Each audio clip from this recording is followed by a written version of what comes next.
저들 밖에 한밤중에 양 틈에 자던 목자들 한 천사가 전하여 준 나신 소식 들었네. 노엘 노엘 노엘 노엘 이스라엘 왕이 나셨네. 저 동방에 별 하나가 이상한 빛을 비추어 이 땅 위에 큰 영광이 나타날지도 보였네. 노엘 노엘 노엘 노엘 이스라엘 왕이 나셨네. 노엘 노엘 노엘 노엘 이스라엘 왕이 나셨네.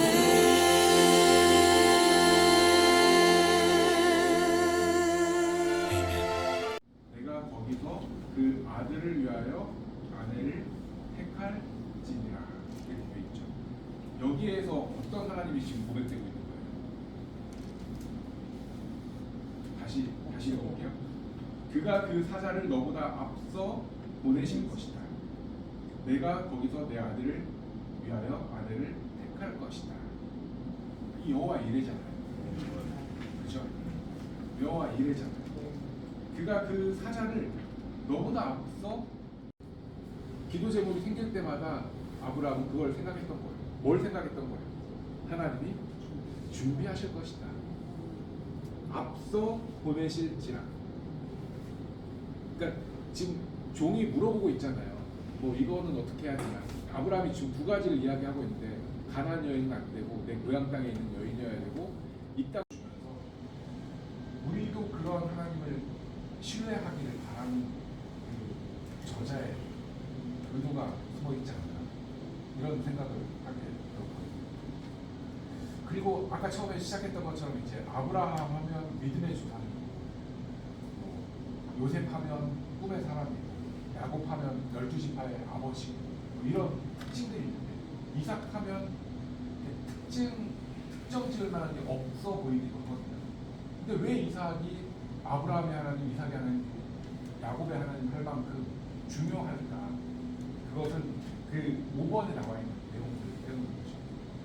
이 이삭이 이 창세기 안에서는 짧게 다루어지고 있지만 이 이삭이 예수님을 예표하고 있다는 거죠. 그래서 그 내용을 이제 제가 5가지로 적어왔는데 첫 번째는 뭡니까? 이삭과 예수님의 탄생이 이미 약속돼 있었다. 창세기 말씀은 읽어봤었고 이사야 말씀 제가 한번 읽어볼게요. 이사야 7장 14절 말씀인데 제가 그냥 갔다 오겠습니다. 이사야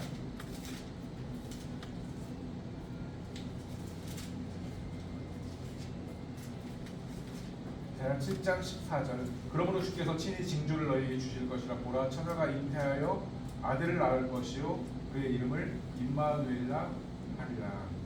이미 약속되어 있죠. 이삭도 그랬죠. 그렇죠? 두 번째, 사라와 아브라함을 웃도록 만든 예고는 어려운 것이었고 믿기 어려운 것이었고 마리아 역시 동정녀 탄생의 의문을 낳다 그랬다. 창세기 말씀은 우리 읽어봤고 누가복음 1장 34절 말씀을 제가 그것도 제가 그냥 한번 읽어드릴 테니까 한번 읽어보십시오. 누가복음 1장 34절. 마리아가 천사에게 말하되 나는 남자를 알지 못하니 어찌 이 일이 있으리까. 그렇죠. 남자를 만난 적도 없는데 어떻게 아들을 낳겠냐. 믿기 어려운 것이라는 그 공통점이 있는 거죠. 세 번째, 이삭과 예수님의 이름이 출생하기도 전에 지어졌다는 거죠. 창세기의 말씀 우리 읽고 마태복음의 말씀, 아까 이사야의 말씀을 인용한 건데 21절 말씀, 아들 낳으니 이름을 예수라 하라. 이는 그가 자기 백성을 그들의 죄에서 구원할 자이시라 아니라. 이미 태어나기도 전에 이름이 지어져 있었다는 거죠. 그리고 네 번째, 이삭과 예수님의 출생은 하나님이 정하신 시기에 일어난다. 하나님이 정하신 때. 창세기 말씀은 우리가 읽어봤지만 창세기 21장 2절 말씀을 보면 사라가 임신하고 하나님이 창세기 21장 2절을 보실 거예요. 사라가 임신하고 하나님이 말씀하신 시기가 되어서 아들을 낳았다. 하나님이 정하신 때에 낳았다라는 거죠. 갈라디아서 4장 4절 말씀도 비슷한 말씀이 있는데 갈라디아서 4장 4절. 때가 참에 하나님이 그 아들을 보내사 여자에게서 나게 하시고 율법 아래 나게 하신 것은, 그러니까 하나님이 그 아들을 보내신 그 시점이 언제예요? 때가 참에. 그러니까 이삭도 마찬가지고 예수님도 마찬가지고 하나님이 정하신 때에 탄생하게 되었다. 마지막으로 이삭과 예수님의 출생 모두 기적적인 일이다. 로마서 4장 19절로 25절인데 이거 한 절씩 같이 읽어도 될까요? 로마서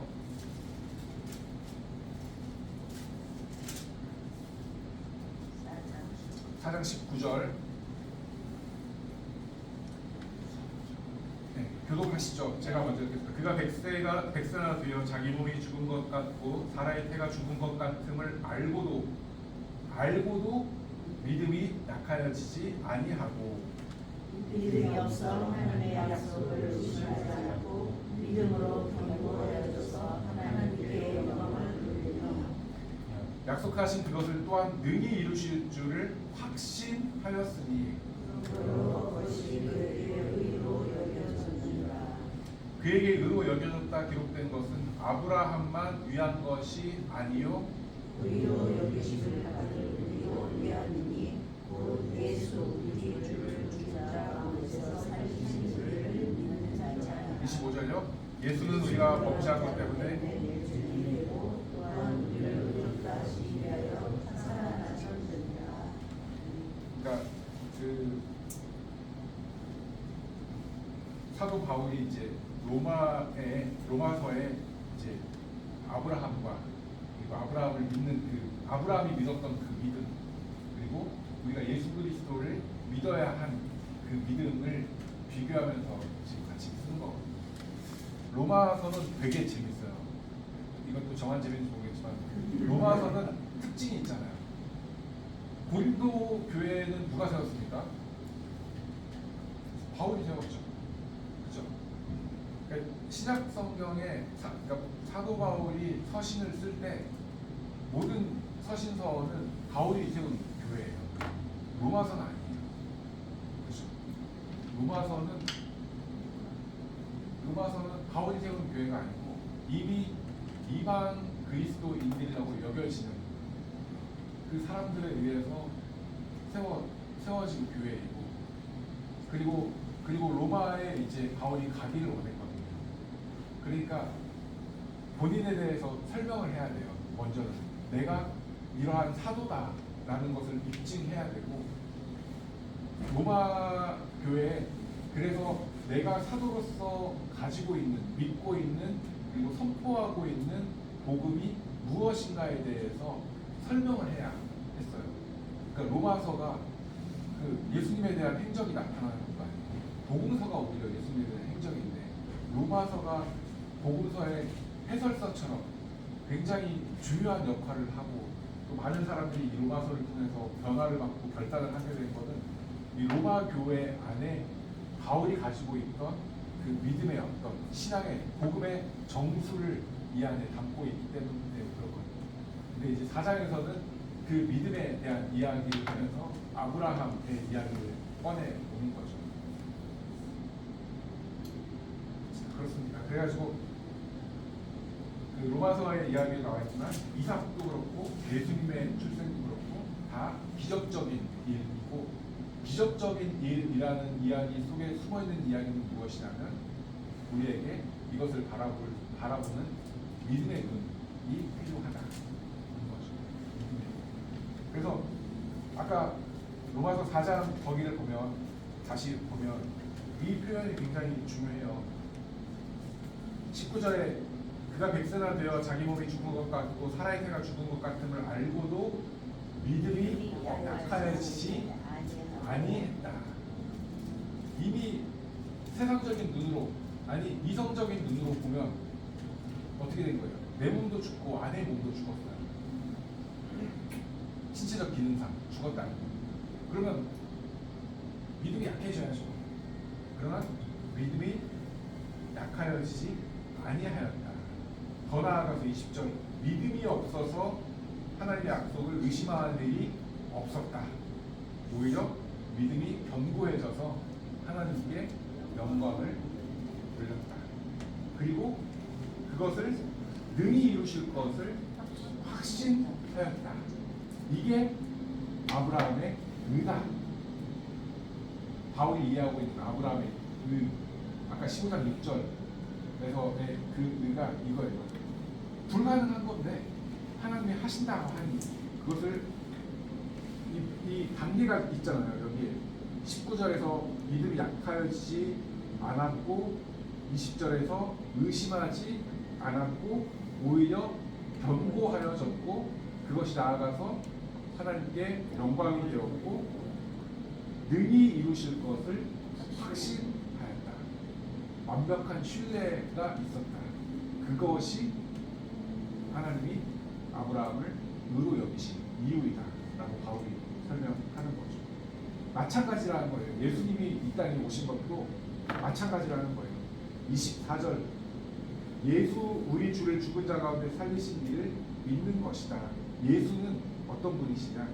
우리가 범죄한 것 때문에 내어줬고 우리를 의롭다 하시기 위해 다시 살아나셨다.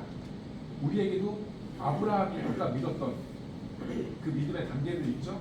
그 믿음이 이 예수를 믿는 믿음이 안에 우리에게 있어야 된다라고 지금 우리에게 도전하고 있는 거죠. 그래서 이삭은 예수님의 예표이다. 예수님의, 그러니까 이삭은 분량적으로나 어떤 사건적으로나 결국 그냥 뭐 좀 거칠게 얘기하면 하나님께 복 받고 100배 복 받고 거부가 되고 가는 곳마다 문이 열려가지고 쫓겨났지만 다시 어쨌든 장소가 넓어진 곳에서 하고 아들 낳고 살다가 끝난 것 같은 것 같잖아요. 그러나 이삭의 하나님이라고 되어진 이유는 이삭이 모리아산에서 누워 있었던 그 장본인이요. 그렇죠? 이 이삭이 성경에 나오는 이유는 예수님을 예표하고 있다. 이게 이제 중요한 이삭의 위치인 거죠.